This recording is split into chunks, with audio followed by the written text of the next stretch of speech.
அமாவாசை அப்படின்னாவே ரொம்ப சிறப்பான ஒரு நாள் தான். மேலுமே வாழ்வை வளமாக்கக்கூடிய இந்த வைகாசி அமாவாசை தர்ப்பணம் கொடுப்பது அப்படிங்கிறது கோடான கோடி நன்மைகளை உங்களுக்கு கொடுக்கும். வைகாசி மாதத்தோட அமாவாசையில் தர்ப்பணம் செஞ்சு முன்னோர் வழிபாடு செய்ய மட்டும் மறந்துடாதீங்க. ஏன்னா தீராத பாவம் வருமா. இந்த வழிபாடு உங்களையும் சரி உங்களோட குடும்பத்தையும் ரொம்ப வளமாக்கி நல்ல வாழச் செய்யும் அப்படின்னு சொல்லப்படுது. வருடத்திற்கு மொத்தம் 96 தர்ப்பணங்கள் இருக்குது அப்படின்னு சொல்லப்படுது சாஸ்திரம். மாதந்தோறுமே வருகிற அமாவாசை ஒவ்வொரு மாதமே ரொம்ப சிறப்பான அமாவாசையாக இருக்குது. மேலுமே இந்த அமாவாசை இந்த வைகாசி மாதம் 2 அமாவாசை வருவது கூடுதலான ஒரு சிறப்பை பெறுகிறது. இந்த நாளில் நம்ம கண்டிப்பாக முன்னோர்களுக்கு செய்ய வேண்டிய விஷயங்கள் செய்ய மறந்தோம் அப்படின்னா தீராத கஷ்டம் வரும் நம்மளோட வாழ்க்கையில். அது மட்டும் இல்லாமல் ரொம்ப முக்கியமான விஷயம் அன்றைய நாளில் நம்ம காகத்திற்கு சாதம் வைப்பது தாங்க. எந்த முறையில் சாதம் வைக்கணும், எப்படி வைக்கக்கூடாது, மேலுமே எந்த திசையில் வைக்கணும், எப்படி வைத்தால் நமக்கு ஆபத்து வரும், எப்படி வைத்தால் நம்மளுடைய ஆபத்துக்கள் அனைத்துமே சரியாகி நல்ல வாழ்வை வளமாக்கும் அப்படிங்கிறத பற்றின ஒரு விரிவான தகவலை நம்ம இந்த வீடியோ மூலமாக பார்க்கலாம். வீடியோ பார்த்திங்களா ரொம்பவே யூஸ்ஃபுல்லாக இருக்கும். கடைசி வரைக்குமே இந்த வீடியோவை ஸ்கிப் பண்ணாமல் முழுமையாக பாருங்கள். வீடியோ பிடிச்சிருந்தா மறக்காமல் லைக் பண்ணுங்கள். இது போன்ற பல சுவாரஸ்யமான தகவலை நீங்கள் தெரிஞ்சுக்கணும் அப்படின்னாலும் மறக்காமல் இனியவள் உற்சாகம் சேனலை சப்ஸ்கிரைப் பண்ணிட்டு கூடவே பாருங்கள் பெல் பட்டன் இருக்கும், அதையும் ப்ரெஸ் பண்ணிக்கோங்க. அப்போ தான் நாங்கள் போகிற புது புது நியூ வீடியோஸ்லாம் உடனுக்குடன் உங்களுக்கு நோட்டிஃபிகேஷனை வரும். அமாவாசை அப்படிங்கிறதே ரொம்ப முன்னோர்களுக்கான ஒரு நன்னாள் தாங்க. இந்த நாளில் நம்ம முன்னோர்களை நினச்சி அவங்களோட படத்துக்கு நம்ம பூக்களால் அலங்கரிப்பது, தீப தூப ஆராதனை இதெல்லாமே காட்டி செய்வது ரொம்பவே பலன்களை உங்களுக்கு கொடுக்கும். அப்படிப்பட்ட இந்த நாளில் நம்ம முன்னோர்களுக்கு செய்ய வேண்டிய சின்ன சின்ன விஷயங்கள் கூட உங்களோட வாழ்க்கையில் தடைப்பட்ட சுபகாரியங்களாகட்டும், உங்களுடைய வாழ்க்கையில் இருக்கக்கூடிய பிரச்சனைகள் ஆகட்டும் எல்லாமே தீரணும் அப்படின்னா கண்டிப்பாக இந்த சின்ன சின்ன விஷயங்கள்லாம் செஞ்சு பாருங்கள், நல்ல ஒரு முன்னேற்றத்தை சந்திக்கலாம்.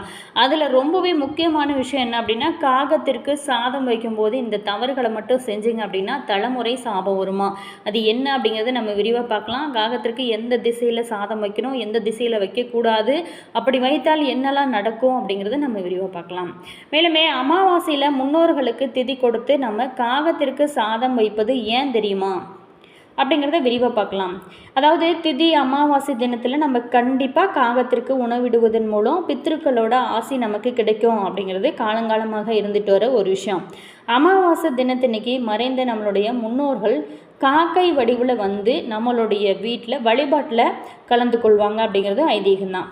எனவே தான் அந்த நாளில் அந்த அமாவாசை நாளில் காகத்திற்கு நம்ம உணவு படைப்பதை வழக்கமாகவே கொண்டிருக்கோம். இந்த நாள் அப்படிங்கிறது ரொம்ப முக்கியமான ஒரு நாளாக இருக்குது. 31 அதாவது வைகாசி 31 ஜூன் 14ஆம் தேதி, இது மட்டும் மறந்துடாதீங்க, எச்சரிக்கை. சனீஸ்வர பகவானின் வாகனமாக இருக்கக்கூடிய காகம் யமலோகத்தோட வாசலில் இருக்கும் அப்படின்னும், யமனோட தூதுவனான காகத்திற்கு சாதம் வைத்தோம் அப்படின்னா நம்மளோட முன்னோர்கள் அமைதியடைந்து நமக்கு ஆசி கொடுப்பாங்க அப்படின்னு சாஸ்திரங்கள் சொல்லப்படுது. யமதர்மராஜன் பார்த்திங்களா காக்கை வடிவம் எடுத்து தான் மனிதர்கள் நம்ம வாழ்கிற இடத்துக்கு சென்று அவங்களோட நிலைகளை எல்லாமே அறிவாராம். அதனால் காகத்திற்கு உணவு அளித்தோம் அப்படின்னா யமனும் மகிழ்வாராம். மேலுமே யமனும் சனியும் சகோதரர்கள்னு சொல்லுவாங்க. அதனால தான் காகத்திற்கு உணவு கொடுக்கறதுனால இருவருமே ஒரே சமயத்தில் திருப்தி அடைவாங்களாம். அமாவாசை தினத்தன்னைக்கு காகைகளை வழிபடுவதனால சனி பகவானை திருப்திப்படுத்துவதாகவும் கருதப்படுது. காக்கை சனி பகவானோட வாகனம், காகைகளுக்கு உணவு அளிப்பது சனி பகவானுக்குமே மகிழ்ச்சி தருமாம். ஸோ முன்னோர்களோட ஆசையுமே நமக்கு கிடைக்கும். சனீஸ்வர பகவானின் வாகனமாக சொல்லக்கூடிய காகம் யமலோகத்தின் வாசலில் இருக்கும் என்றும், யமனோட தூதுவனான காகத்திற்கு நம்ம சாதம் வைக்கிறதுனால நம்மளுடைய முன்னோர்கள் அமைதியடைந்து நமக்கு முழுமையாக ஆசையும் கொடுப்பாங்க அப்படின்னு சாஸ்திரங்கள் சொல்லப்படுது. இதனால தான் காகம் வழிபாட்டை தொன்று தொட்டு கடைபிடிச்சு நம்ம காலங்காலமாகவே வந்துட்டுருக்கிற ஒரு விஷயம். காகங்களுக்கு உணவு, அதாவது முன்னோர்கள் இறந்த தேதி, ஆடி அமாவாசை, தை அமாவாசை, மகளாயி அமாவாசை, அதே நேரத்தில் இந்த வைகாசி அமாவாசை வழிபாட்டில் ரொம்ப முக்கியத்துவம் காகத்துக்கு கொடுக்கப்படுவாங்க. ஏன் அப்படின்னா அன்றைய நாளில் காகத்திற்கு சாதம் வைத்து அது சாப்பிட்டு அடுத்தது தான் வீட்டில் இருக்கிறவங்க அனைவருமே உணவருந்தக்கூடிய பழக்கம் நடைமுறையில் இருக்குது. இன்றுமே கூட தினமுமே காகத்திற்கு சாதம் வச்சு அது சாப்பிட்டதுக்கப்புறம் தான் சில பேர் சாப்பிட்றாங்க. அதே மாதிரி அப்படி முடியல அப்படின்னா சனிக்கிழமை நாளில் கண்டிப்பாக காகத்திற்கு சாதம் வச்சுட்டு நீங்கள் சாப்பிடுங்க. அதே நேரத்தில் அப்படி அதுவும் முடியல அப்படிங்கிறவங்க கண்டிப்பாக அமாவாசை நாள்லையாவது இந்த சின்ன சின்ன விஷயங்களை நீங்கள் காகத்திற்கு சாதம் வைப்பதனால உங்களுடைய வாழ்க்கையில் இருக்கக்கூடிய பித்ரு தோஷம், பித்ரு சாபம், உங்களுடைய வாழ்க்கையில் இருக்கக்கூடிய தடைகள், தாமதம் இது எல்லாமே தீரும். கண்டிப்பாக செஞ்சு பாருங்கள். இதனால் முன்னோர்களோட ஆசையுமே நமக்கு கிடைக்கும். முன்னோர்களோட ஆசி கிடைச்சா மட்டும்தான் நமக்கு குலதெய்வத்தோட அருளுமே நமக்கு முழுமையாக கிடைக்கும். அது மட்டும் இல்லாமல் இந்த மாதிரியான சின்ன சின்ன விஷயங்கள் செய்யும்போது செய்வினை கோளாறுகள் நம்ம வீட்டு பக்கமே எட்டி பார்க்காது. தீராத கடன் தொல்லைகள் இருக்குது அப்படின்னு ஃபீல் பண்ணுறவங்களுமே இந்த காகத்திற்கு சாதம் வைக்கும்போது கண்டிப்பாக அந்த பிரச்சனைலாம் தீரும். அதே நேரத்தில் காகம் பார்த்திங்களா, சில அறிகுறிகள், அதாவது நமக்கு ஒரு கெட்ட சகுனம் நடக்குது, ஒரு நல்லது நடக்க போகுது அப்படின்னா அது காகம் முன்னாடியே அது உணர்த்தும் அறிகுறிகளாக காட்டும். தந்திரமான குணம் கொண்டதான் இந்த காகம். யாராவது நம்மளுடைய வீட்டிற்கு விருந்தினர் வருவதாக இருந்தாலும் சரி, நல்ல செய்திகள் வருவதாக இருந்தாலும் சரி, அது முன்கூட்டியே காகம் நம்மளோட வீட்டிற்கு முன்னாடி பல முறை குரல் கொடுக்கும். காலையில் நம்ம எழுவதற்கு முன்னாடியே காக்கையோட சத்தம் கேட்டோம் அப்படின்னா நினைச்ச காரியம் எல்லாமே வெற்றியாக பெறுமா. நமக்கு அருகில் அல்லது வீட்டோட வாசலை நோக்கி கரைஞ்சிச்சு அப்படின்னா நல்ல பலன்கள் உங்களுடைய வீடு தேடி வரப்போகுது அப்படின்னு தான் அர்த்தமா. அதற்கு உடனே நம்ம உணவு கொடுக்கணும். அதே நேரத்தில் காகம் வெளிப்படுத்தக்கூடிய சில அறிகுறிகள் நமக்கு முன்கூட்டியே சில செயல்களை உணர்த்துமா. நமது வாகனம், குடை, காலணி, உடல் மீது காகம் தீண்டுவதன் மூலம் அகால மரணம் ஏற்பட உள்ளதை அறிவிக்குமாம். நாம் செல்லக்கூடிய திசை நோக்கி காகம் கரைந்து கொண்டு வந்தால் அந்த பயணம் தவிர்ப்பது ரொம்ப நல்லது அப்படின்னு சொல்லப்படுறாங்க. அதே நேரத்தில் லாபம் எந்த டைமில் கிடைக்கும் அப்படின்னா காகம் தென்கிழக்கு திசையை நோக்கி கரைஞ்சாலே தங்க லாபம் கிடைக்குமா. தென்மேற்கு திசையை நோக்கி கரைஞ்சா தயிர், எண்ணெய், உணவு லாபம் கிடைக்குமா. மேற்கு நோக்கி இந்த காகம் கரைஞ்சாலே நெல், முத்து, பவளம் ஆகிய அதன் மூலமாக லாபம் உங்களுக்கு கிடைக்குமா. வடக்கு திசை நோக்கி கரைஞ்சாலே ஆடைகள், வாகனங்கள் உங்களுக்கு வந்து சேருமா. மேலுமே காகங்களினால் ஏற்படக்கூடிய சகுனங்கள் என்ன அப்படின்னா, ஒரு காகம் மற்றொரு காகத்திற்கு உணவளிக்கக்கூடிய காட்சியை நம்ம பார்த்தோம் அப்படின்னா இனிய செயல் உள்ளதை நமக்கு குறிக்குமா. காகம் உங்களோட எதிரே வலப்பக்கம் இருந்து இடப்பக்கம் போணுச்சு அப்படின்னா தன லாபம் கிடைக்குமா. இடப்பக்கம் இருந்து வலப்பக்கம் போணுச்சு அப்படின்னா தன நஷ்டம் ஏற்படுமா. எனவே காகம் உங்களோட அருகாமையில் இது போன்று கரைஞ்சு கொண்டு இருந்துச்சு அப்படின்னா ஒரு சில சகுனங்கள் முன்கூட்டியே நம்ம தெரிந்து கொள்ளலாம். நீங்கள் இந்த மாதிரி பார்த்துருக்கீங்களா அல்லது இல்லையா அப்படிங்கிறத மறக்காமல் கமெண்ட்ஸில் சொல்லுங்கள். நீங்கள் பொறுத்த வரைக்குமே இந்த அமாவாசை அப்படிங்கிறது ரொம்பவே முக்கியமான ஒரு அமாவாசையாக இருக்குது. இந்த அமாவாசை தினத்தில் முன்னோர்களுக்கு படைத்த சாதத்தை காகத்திற்கு உணவாக வைக்கும்போது தெற்கு நோக்கியோ அல்லது கிழக்கு நோக்கியோ வைப்பது ரொம்ப சிறந்தது.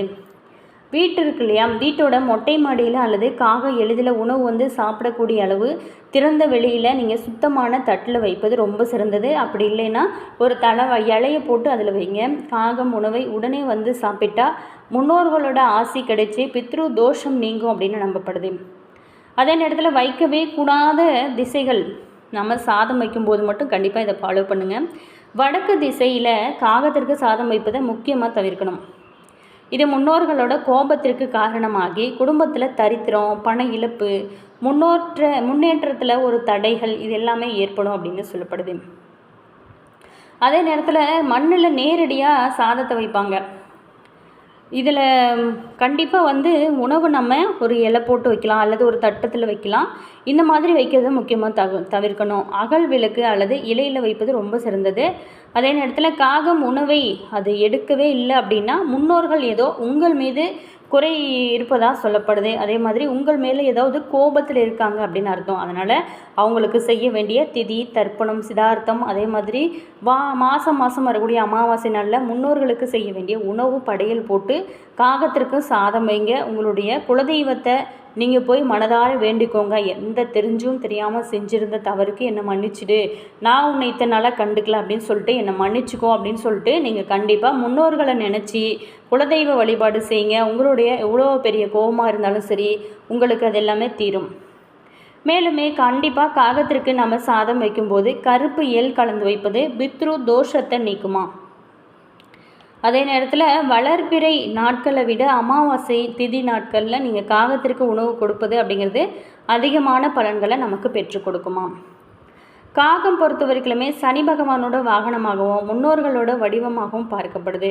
மேலுமே உங்களுக்கு எந்த வகை சாப்பாடு வைப்பது, அதில் காகம் வராத பட்சத்தில் என்ன செய்வது அப்படிங்கிற சந்தேகங்கள் இருந்துச்சு அப்படின்னா நீங்கள் இந்த வீடியோவுக்கு கீழே பாருங்கள், நீங்கள் கால் பண்ணி கூட கேட்கலாம். டிஸ்கிரிப்ஷனில் நம்பர் கொடுத்துருக்கோம். மேலுமே காகம் வைக்கும்போது சின்ன சின்ன தவறுகள் கூட உங்களுடைய வாழ்க்கையில் பல பிரச்சனைகளை சந்திக்க வாய்ப்பு இருக்குது. அதனால் காகத்திற்கு நம்ம சாதம் வைக்கும்போது கொஞ்சம் கவனமாக வைக்கணும். மேலுமே அமாவாசை வழிபாட்டில் காகத்திற்கு சாதம் ஏன் நம்ம வைக்கிறோம்?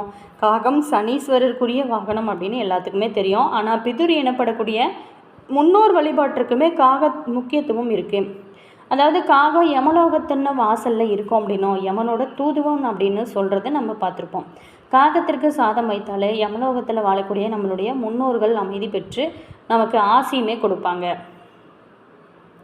நாம் காகத்திற்கு சாதம் வைத்த உணவை அது சாப்பிடல அப்படின்னா இறந்து போன நம்மளுடைய முன்னோர்கள் ஏதோ ஒரு குறை இருப்பதாக கருதும் மக்களோட நம்பிக்கை இருந்து வருகிறது. அதாவது பிதுர் தர்ப்பணத்திற்குரிய கயாவில் இருக்கக்கூடிய பாறைக்கு காக சிலை என்று பெயர். அந்த பாறையில் தான் பிண்டம் வைத்து வணங்குவாங்க. பகுத்துண்டு பல்லுயிர் ஓம்புதல் அப்படின்னு தன்னிடம் இருக்கக்கூடிய பொருளை பிறருக்கு பகுத்துண்டு வாழ வேணும் அப்படின்னு சொல்லிட்டு வள்ளுவர் நமக்கு போதித்திருக்கிறார். அந்த பாடத்தை தவறாமல் பின்பற்றக்கூடிய குணம்தான் இந்த காகத்திற்கு இருக்குது. தான் பெற்ற இன்பம் பெருக இவ்வையகம் என்று பிற காக்கைகளையும் கரைந்து அழைத்ததுக்கப்புறம்தான் காகம் உணவு உண்ணும்.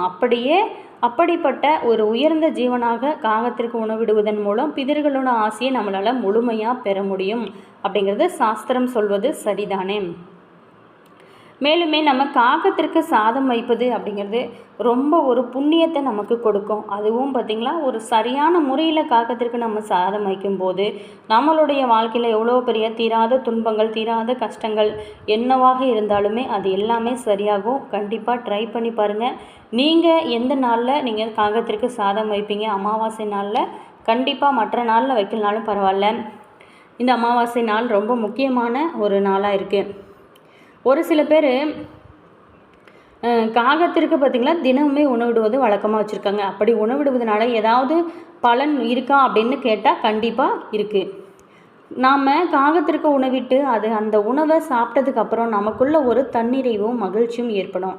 நமக்குள்ளே ஏற்படக்கூடிய அந்த தன்னிறைவானது நம்மை மேலும் மேலும் சிறப்போடு இயங்க செய்யும். அதுவே ஒரு மிகச்சிறந்த பலன் தானே. சரி, ஒருவேளை நம்ம வசிக்கக்கூடிய இடத்துல காகமே இல்லை அப்படின்னா என்ன செய்கிறது அப்படிங்கிற தகவலை சில பேருக்கு அந்தமாரி சந்தேகங்கள் பல பேருக்கு இருக்கும்.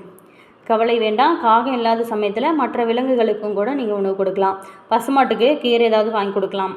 எந்த ஒரு விலங்கிற்கோ அல்லது பறவைக்கோ உணவு கொடுத்தாலும் நமக்குள்ள நிச்சயமாக ஒரு மகிழ்ச்சி உருவாகத்தான் செய்யும். அதோடு எந்த ஒரு பலனையும் எதிர்பாராமல் உணவிடுவது தான் சிறந்தது. அப்படி உணவிடுவதன் மூலம் இறைவனோட அருள் நிச்சயமாக நமக்கு கிடைக்கும். மற்ற பறவைகளுக்கு இல்லாத ஒரு விசேஷம் காகத்திற்கு இருக்குது.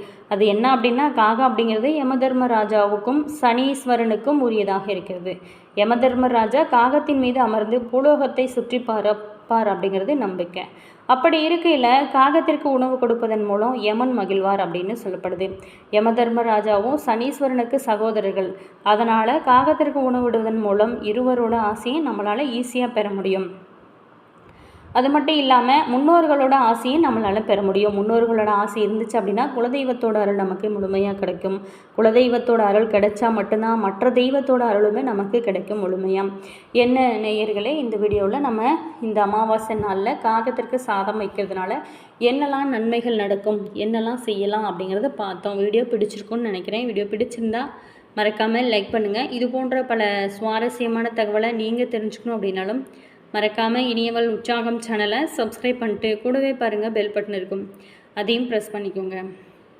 அப்போ தான் நாங்கள் போடுற புது நியூ வீடியோஸ்லாம் உடனுக்குடன் உங்களுக்கு நோட்டிஃபிகேஷனாக வரும். அதே மாதிரி உங்களுடைய கருத்து என்ன அப்படிங்கிறத மறக்காமல் கமெண்ட்ஸில் சொல்லுங்கள். உங்களுக்கு ஜோதிட ரீதியாக ஏதாவது சந்தேகங்கள் இருக்குது அல்லது உங்களுடைய வாழ்க்கையில் நீங்கள் சந்திக்கக்கூடிய பிரச்சனைகளுக்கு ஏதாவது தீர்வு வேணும் அப்படின்னு நினச்சிங்களா, இந்த வீடியோவுக்கும் கீழே பாருங்கள். டிஸ்கிரிப்ஷனில் ஸ்ரீ வராகி அம்மன் வாட்ஸ்அப் நம்பர் கொடுத்துருக்கோம். அந்த நம்பருக்கு கால் பண்ணி பேசுனீங்க அப்படின்னா உங்களுடைய பிரச்சனைகளுக்கு நல்ல ஒரு தீர்வாகவும் நல்ல ஒரு பரிகாரமாகவும் இருக்கும். அதே நேரத்தில் கண்டிப்பாக நம்ம காகத்திற்கு சாதம் வைக்கிறதுனால நம்மளுடைய வாழ்க்கையில் இருக்கக்கூடிய பிரச்சனையாகட்டும், நம்மளுடைய தீர்க்க முடியாத பிரச்சனையாகட்டும், எதிரிகள் தொல்லை, பயம், தீராத சாபம், அதே நேரத்தில் எப்பேற்பட்ட சாபமாக இருந்தாலும் காகத்திற்கு சாதம் வைங்க, கண்டிப்பாக சரியாகிடும். முழு நம்பிக்கையோடு இந்த அமாவாசை நாளில் இதை செஞ்சு பாருங்கள். நல்ல ஒரு முன்னேற்றத்தை நீங்கள் கண்குளிர பார்க்க முடியும். அதே நேரத்தில் உங்களுடைய உறவுகள் வகையில், நண்பர்கள் வகையில் இந்த வீடியோவை ஷேர் பண்ணிவிடுங்க. அதே நேரத்தில் உங்களுடைய கருத்து என்ன அப்படிங்கிறத மறக்காமல் கமெண்ட்ஸில் சொல்லுங்கள். உங்களுடைய இஷ்ட தெய்வத்தோட பேர் என்ன, குலதெய்வத்தோட பேர் என்ன, மேலுமே உங்களுடைய உறவுகளுக்கு, நண்பர்களுக்கு இந்த வீடியோவை ஷேர் பண்ணிவிடுங்க. உங்களுடைய கருத்துக்கள் என்ன அப்படிங்கிறத மறக்காமல் கமெண்ட்ஸில் சொல்லுங்கள். சிவனை வழிபடுவதே இந்த வாழ்வையோட பயன் என்பர் சிவனடியார். அதுவும் பிரதோஷ நாளில் சிவனை வணங்குவது ரொம்பவே சிறப்பானதாக இருக்குது. இந்த அமாவாசை நாளில் கண்டிப்பாக முன்னோர் வழிபாடு உங்களுடைய தலையெழுத்தையே மாற்றக்கூடிய ஒரு சக்தி வாய்ந்த வழிபாடாக இருக்குது. கண்டிப்பாக நீங்கள் செஞ்சு பாருங்கள். Always thank you.